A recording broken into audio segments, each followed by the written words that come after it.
Back at the Big Dome. First quarter action. Let's turn it over to Magu Marjon. Magu, anong balita?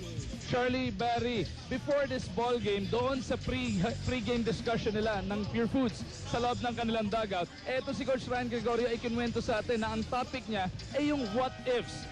Binadiscuss nga niya sa kanyang koponan na what if hindi sila natalo sa Wellcoat ng 2 beses? What if 10 down kung hindi sila natalo ng 2 beses by 1 point? 12 wins na dapat ang nakawan nila nun. Pero sabi nga ni Coach Ryan, they cannot dwell on the past. They can't do anything about it anymore. All they can do is compete. They still have a chance. And sabi ni Coach Ryan, he feels that they are peaking at the right time. They just have to take a different route now after finishing the Philippine Cup in the auto semis at the same destination pa rin naman ang kanilang pupuntahan. These are exciting times for Pure Foods because I'm feeling ni Coach Ryan, character builder daw to para sa kanila. Back to you guys.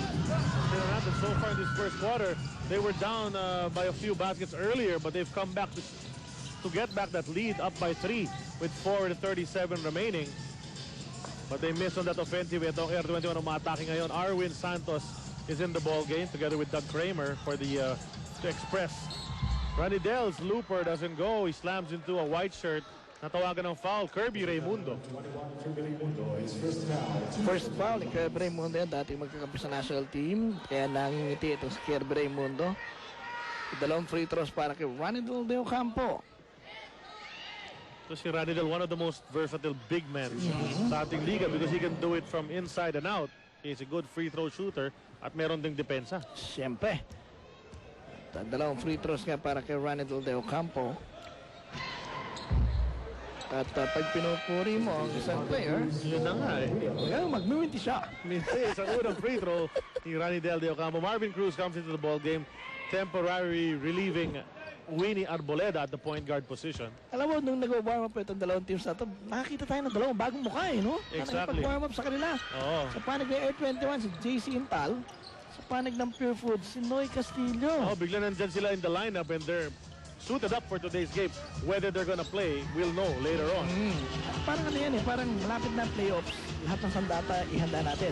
Ano ba ito? Rebounds? Oh, tira mo naman yung statistics, 17-5 on the board. Tignan mo yung statistics, 17 rebounds sa Pure Foods. 10 kay Jondan Salvador eh. Ayun, Jondan Salvador just cleaning it up para sa Pure Foods Giants.